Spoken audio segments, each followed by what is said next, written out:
On plonge aujourd'hui dans une journée vraiment particulière sur les marchés financiers marocains, celle du 14 avril 2026.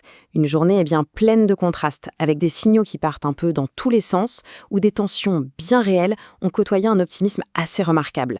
Allez, on commence direct avec le chiffre du jour, celui qui frappe tout de suite. Plus 2,22%. C'est la performance incroyable de la bourse de Casablanca en une seule et même journée. Un rebond qui, clairement, mérite qu'on s'y attarde un peu. Alors, pour bien comprendre ce qui s'est passé, voilà notre plan. D'abord, on va poser le décor, le contexte économique général. Ensuite, on va zoomer sur les détails de ce rebond spectaculaire avant de voir quelles actions ont vraiment mené la danse. Et enfin, on essaiera de décrypter ce que tout ça signifie vraiment. C'est parti. Pour saisir toute la saveur de ce rallye boursier, il faut absolument regarder ce qui se passait en coulisses, du côté de la grande image macroéconomique. Et c'est là que ça devient super intéressant. On a vraiment deux mondes qui s'opposent. D'un côté, l'État affiche un bel excédent budgétaire de 6,5 milliards de dirhams. C'est une bonne nouvelle. Mais de l'autre, le secteur bancaire, lui, fait face à un besoin de liquidité énorme, qui a grimpé jusqu'à 144,5 milliards de dirhams. Deux réalités financières qui ne semblent pas du tout aller dans la même direction. Justement, un déficit de liquidité. Qu'est-ce que ça veut dire en termes simples ? Eh bien, en gros, c'est quand les banques n'ont pas assez de cash immédiatement disponible pour faire tourner la machine au quotidien. Elles sont alors obligées de se tourner vers la Banque centrale, Banque Al Maghrib, qui leur prête de l'argent.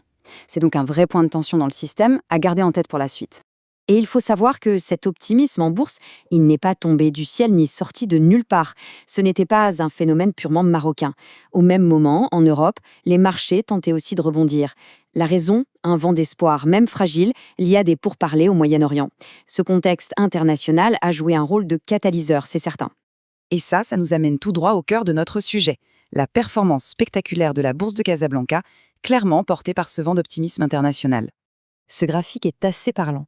En une seule journée, hop, le gain de plus de 2% a quasiment effacé toute la contre-performance de l'indice depuis le début de l'année. On est passé d'une perte notable à un quasi-équilibre, à moins 0,49%. C'est un rattrapage fulgurant. Pour donner les chiffres précis, l'indice principal, le MASI, a donc clôturé à 18 754 points. Et le MASI 20, qui réunit les plus grosses entreprises, n'est pas en reste avec une belle progression de presque 1,5%. Des chiffres vraiment solides qui montrent bien la force du mouvement. Et ce qui est crucial, c'est que cette hausse ne s'est pas faite dans un petit volume. Au contraire, elle a été portée par 667 millions de dirhams échangés. Ça montre que les investisseurs étaient bien présents et qu'ils ont participé en masse à ce rebond. Alors, le marché a grimpé, c'est une chose.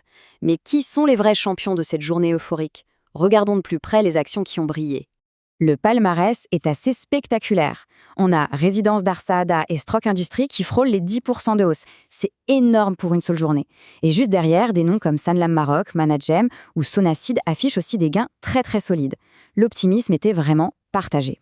Mais s'il y a une action à retenir ce jour-là, c'est bien Manage. Non seulement le groupe minier s'est envolé de plus de 7%, mais surtout il a atteint un nouveau sommet historique à 1400 dirhams. C'est un signal très fort envoyé par le marché. D'ailleurs, Managem n'a pas seulement brillé par son cours, c'est aussi là que l'argent est allé. C'est le titre qui a attiré le plus de capitaux, avec 95 millions de dirhams échangés. On voit aussi de poids lourds comme Attijari Wafa Bank et Marsa Maroc, ce qui confirme que les investisseurs se sont rués sur les valeurs phares de la bourse. Bon, on a posé toutes les pièces du puzzle. D'un côté, des tensions sur la liquidité bancaire. De l'autre, une bourse en fête. Comment on fait lien entre tout ça ? Essayons de donner un sens à ces signaux contradictoires. Pour ça, on a un outil assez intéressant, c'est l'indice de peur et d'avidité du MASI. C'est un peu comme un thermomètre de l'humeur des investisseurs. Et ce jour-là, il affichait 45 sur 100. Alors, 45 sur 100, qu'est-ce que ça nous dit ? Ça nous dit que, malgré cette flambée des cours, le marché n'a pas perdu la tête. On est dans une zone neutre. Autrement dit, les investisseurs ont salué les bonnes nouvelles, mais ils sont restés mesurés, sans céder à une euphorie démesurée. Donc, si on devait résumer la logique de cette journée, ça donnerait ça. Étape 1, on a une toile de fond économique interne avec des tensions bien réelles. Étape 2, un déclic, un catalyseur positif vient de l'extérieur. Et étape 3, ce catalyseur suffit à faire basculer le sentiment des investisseurs vers l'optimisme, ce qui déclenche une forte hausse, mais une hausse qui reste raisonnable. Finalement, cette journée du 14 avril 2026 nous laisse avec la grande question. Est-ce que ce rebond spectaculaire, nourri par des espoirs venus d'ailleurs, n'était qu'un feu de paille, un sursaut d'optimisme passager, ou au contraire, le premier vrai signe d'une reprise plus profonde et plus durable pour le marché marocain? C'est une question qui, évidemment, reste ouverte.